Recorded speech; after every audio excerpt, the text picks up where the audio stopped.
Welcome to finals day at the HSBC Canada Sevens indoors under the big top here at BC Place. France, Australia in the men's top four get us started later. And then it's Argentina, defending champions here in Vancouver, will go up against Ireland. No Fiji or New Zealand in the men's semi-finals.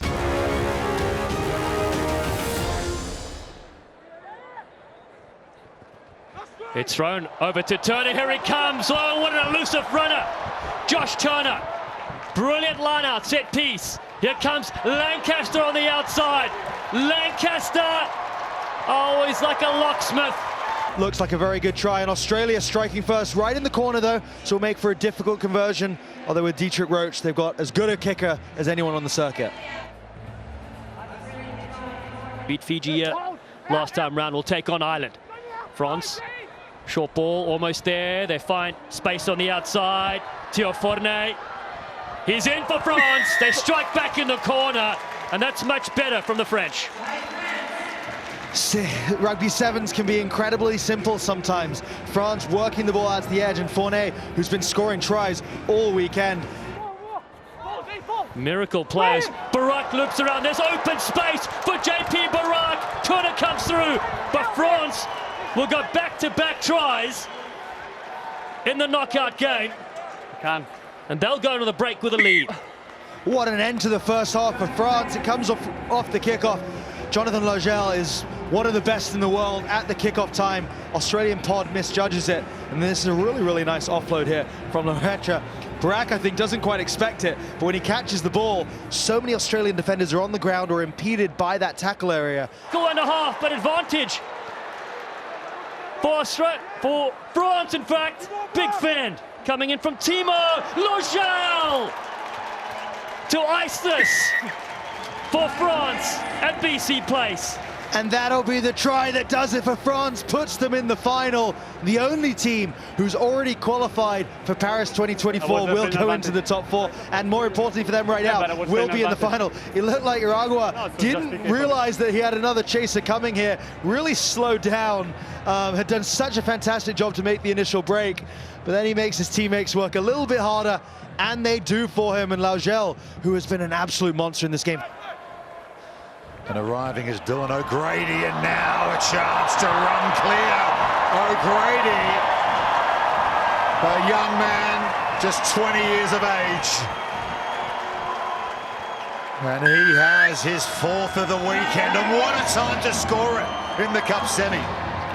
Yeah, Ireland just doing a fantastic job of ball retention here, and then O'Grady picks it up right at the base, sees it whole, and seizes that moment. See, that kicks right out at the tackle, and that's number 3 for O'Grady on the weekend. First half, Argentina will tap, and they will go again here. Iskro, Schultz, Osadzuk, Matthias Osadzuk is over the line. Has he got it down? He thinks so. The question is, did he get it down? And it looks to me, Rupert, like he may have. He had 2 big green defenders on him. Award the try. Try awarded. Clear evidence of the score. The captain has come up with a crucial try. And there's the penalty though, and it was a Osadzuk again at the breakdown. Here's Iskro. These big units for Argentina are really having an imprint on this game now, and now the speed. The attacking flair of Marcos Moneta. There's the offload to Rodrigo Iskro. Argentina take the lead. It's behind the post as well.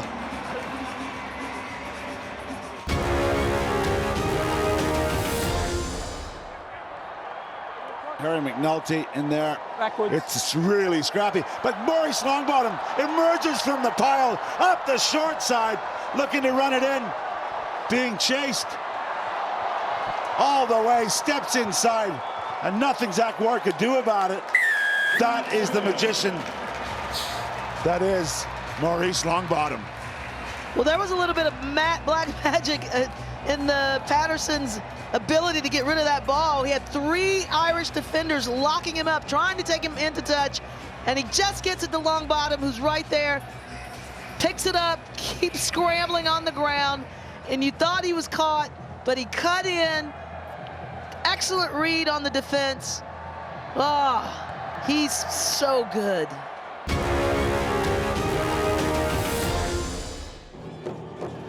A First Nation Guard of Honor, members of the Tsleil-Waututh Nation, the people of the inlet, drum Argentina and France out onto BC Place. Two great anthems of the world, two great anthems of rugby. Argentina and France. The preparations are done. Here's Stefan Perez. What a story it would be if he could win a title, but he's thrown it straight to Marcos Moneta. When doesn't he sprinkle a bit of stardust on proceedings? The money man scores first in the cup final. Marcos Moneta striking. I mean, he must have just looked up, and that's an absolute dream ball. Stefan Perez, key playmaker for France. He's going to wish he had that one back. So much possession here for France, but the Argentina defense holding firm for the moment. There's the inside ball that finds the try. Theo Fournier under the posts. All that possession, all that patience paying dividends for France in the end. Oh, it really does, and this is a really mature passage of play from the French. Look, excellent defense again from the Argentina captains. Fournier's there though, and he sees a bit of space on the short side. Moneta shadows, gets through Alvarez though. There's the offload to Varian Pasquet. He's in the corner. Yes. Okay. They're going to check it, but that looked good from up here. Yeah, I think certainly looked good on the touchline. I think the only question is whether he grounded this properly. So sliding in. Oof. I think it's all in the interpretation there. So touching the ball down. Yeah, so nowhere near the touchline, but obviously the first initial touchdown is in front of the line. So then it's whether he's still in control of the ball as he touches it over the line. And the referees say he is. So that will be try France.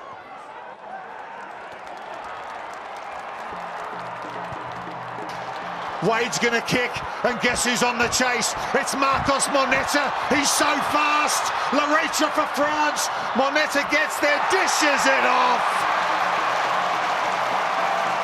And Tobias Wade will dot it down behind the posts. There is no accounting for straight line speed in the game of rugby sevens. But Marcos Moneta has buckets of it. Oh, and Argentina, you thought France were in. The offload doesn't quite go to hand, and great play there on the ground from Iskro. And then it's Wade, knowing where Marcos Moneta is, knowing that off the turnover, France are not going to be well organized for that chase. Wade, he's going to kick again, and it's Alvarez on the chase this time.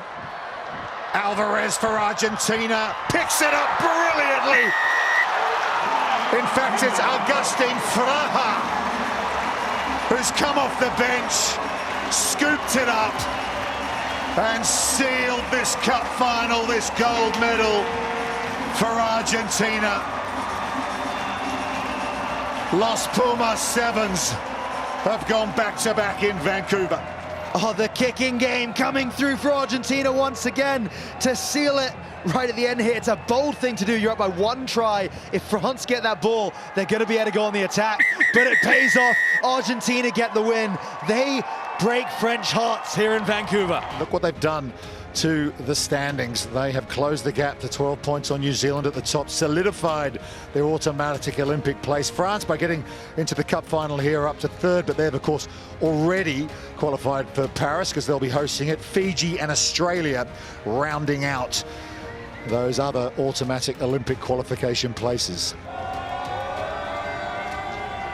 The HSBC Canada Sevens champions, Argentina and the Black Fern Sevens.